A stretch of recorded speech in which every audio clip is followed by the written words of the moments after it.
Well, I'm Dr. Day, and since I'm filming this, it means that the third section of my radio show didn't turn out. Something happened to the button, so it didn't record. So I was thinking, well, what I can do is I can actually just summarize some of what I talked about in that segment and actually play the song, because I played the song Songs of Glory in that section that didn't get recorded on my video camera.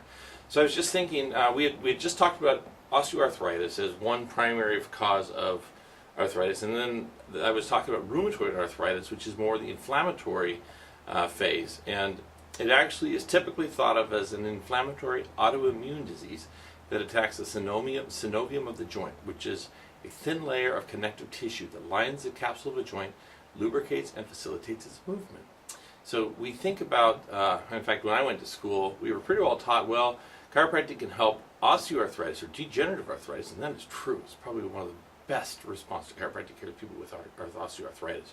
But they almost seem to imply that, well, it's best to just leave rheumatoid arthritis alone. Well, that's about 30% of the cases. And so here's a study that talked about, they looked at 232 patients with rheumatoid arthritis, and they were looking at complementary and alternative medicine. And results show that approximately 2/3 of the respondents had used and benefited from complementary and alternative medicine. But the best news, that chiropractic care was at the top of these patients' lists. So the things that had given the most amount of relief to these patients, even with rheumatoid arthritis, was chiropractic. So other forms of arthritis, I just briefly went over things like infections, and that Lyme's disease would be one of those that would fit into that. Scleroderma or psoriatic arthritis.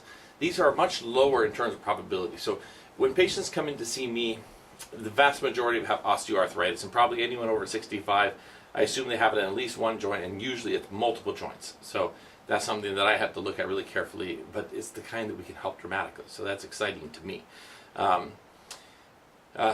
This article also put fibromyalgia, or a brief comment about that. And so I thought I'd share something like that. There was a study that was done in Canada of 21 fibromyalgia patients who received 4 weeks of spinal manipulation and soft tissue therapy. At the end of the study period, chiropractic management had improved the patient's cervical and lumbar ranges of motion, straight leg raise, and reported pain levels. Now, this was a study done in 1997. And I would say, over the years, I've been doing this over 30 years now, I think it's 31 years, and fibromyalgia is one of the more exciting things that I end up treating. Now, the tie-in is to arthritis. Virtually every case of fibromyalgia, when I look at their neck x-ray, I find that there is degenerative arthritis in the neck, and almost always there's a curve, significant straightening, and usually a curve reversal. And my theory is that it is the curve reversal that adds abnormal core tension, and that we see the degenerative arthritis. So I don't treat the arthritis, I adjust the patients, I try to restore the curve to allow the nerves to flow better. But the arthritis is like an indicator that I'm on the right track, that there really is something going on in that neck that needs to be addressed. And some of these cases we can totally reverse, so they no longer have what they feel is fibromyalgia. So other things like losing weight, and I have a friend who bought an e-bike and is riding her bike back to and from work. And one of the motivators was she had been given, she was very close to pre-diabetic, and she was having arthritic issues in her knee. So what she's found is, she's been doing this now almost a month, and I was just reading her post on Facebook, and she's seeing dramatic improvement in her knees. Her knees don't hurt her now. She's losing some weight. She's feeling much healthier. So even if you have arthritis, don't look at it as a death sentence or something like that. Most of the patients with arthritis can live completely healthy lives. And I know you won't believe that if you've kind of gone down that path when you can hardly move. But let's really explore this, and don't just accept the fact that you're kind of relegated to no other alternatives other than a knee replacement surgery or shoulder replacement or something like that. There's a lot that can be done with natural chiropractic care. So anyhow, I have a whole class on that. If you want more, go to daychiropractic.com and look at the arthritis class. What you have to do is, when you log on to daychiropractic.com, you'll see there are some headings along the top. Pick the videos, and then what you're looking for are educational videos. And then once you get there, then you'll see the half-hour health classes. Find the one on arthritis. And when I look at arthritis in the neck, it gives me insight into your longevity. I don't just look at you as, oh, you have arthritis, so too bad for you. I look at it, I go, oh my goodness, we're looking at something that is telling us something needs some drastic and definite attention. Otherwise, what's going to happen is this patient is going to die. So it's really, really, when you realize, and the reason I came up with that is I was looking at data about arthritis and the prevalence in the neck, and what you'll see in that class, I show a chart, and it's like a bell curve. Now, you would expect that as we start, and some of the people actually in the 20s and 30s had arthritis. So you would expect as more and more people got older, so it charted people who were 50, 60, 70, 80, 90, and it was looking at how much arthritis was there. Well, what happened was the number increasing, but by the time you got in the 50s and 60s, it started to taper off. And I started thinking, well, that doesn't make any sense, because these people in their 40s and 50s who are developing this arthritis, they should be, when they're 70 and 80, there should be all these, almost every, it should be like a ascending curve, not a bell curve. And what I realized was, what we realized is that the only people who live to be 80 or 90 are the ones who have very little arthritis in their neck, because they had a normal curve. And when you start looking at that, you go, oh, wow, that is a sobering reality for me as a chiropractor. So one of the advantages for the exam that we're doing is that we will take x-rays of your neck, and we're going to look at them, and we'll see if there's any degeneration. If so, how bad is it? Where is it? Is it tied to a curve reversal? Those types of things. So we'd love to help you with that.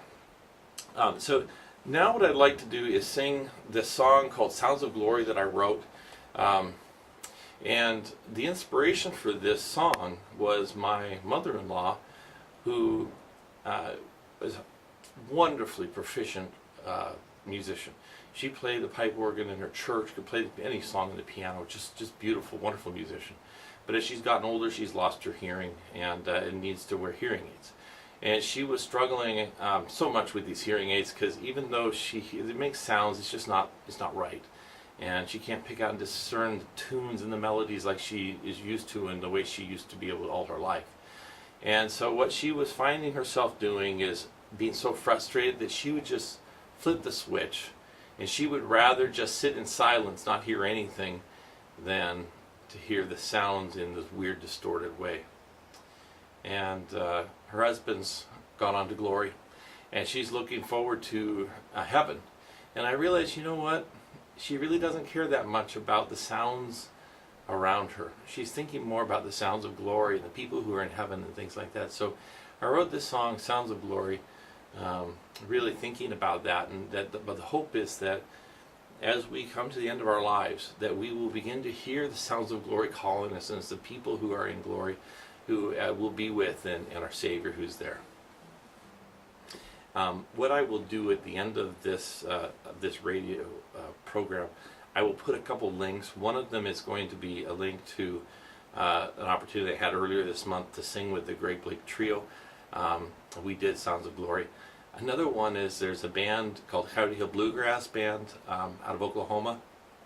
And you'll notice my brother is their mandolin player. But they did this song. Now, they did a kicked up version of it. So for those of you who like a driving banjo tune, this song can be just a fantastic song at a faster tempo as well. So I'll go ahead and put those at the end of this radio show as well.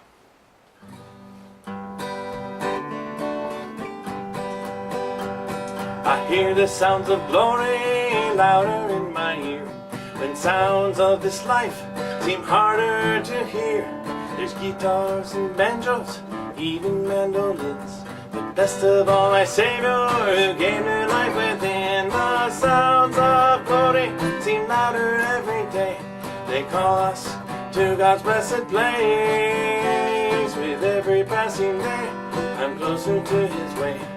Soon I'll see Him face to face. The sounds of glory are more than instruments. It's voices of loved ones who've gone without lament. They're laughing and talking and singing everywhere.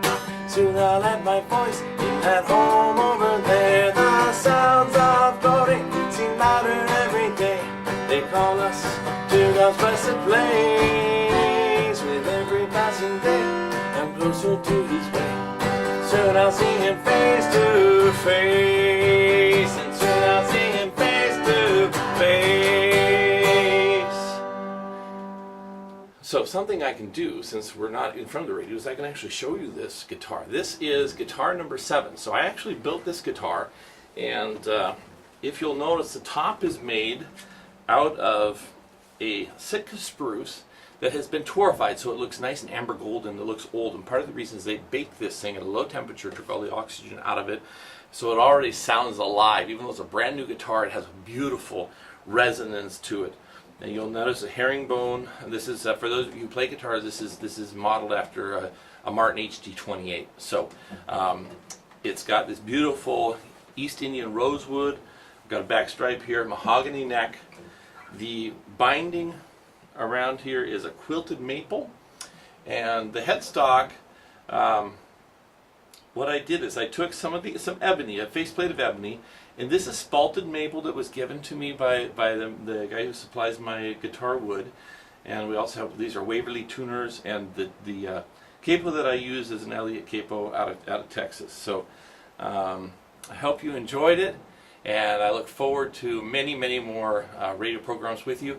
So thank you so much. And then what will happen is the fourth and final segment of the radio show will play after this. It was just this third section that didn't get recorded. Thank you so much. See you soon. Bye now.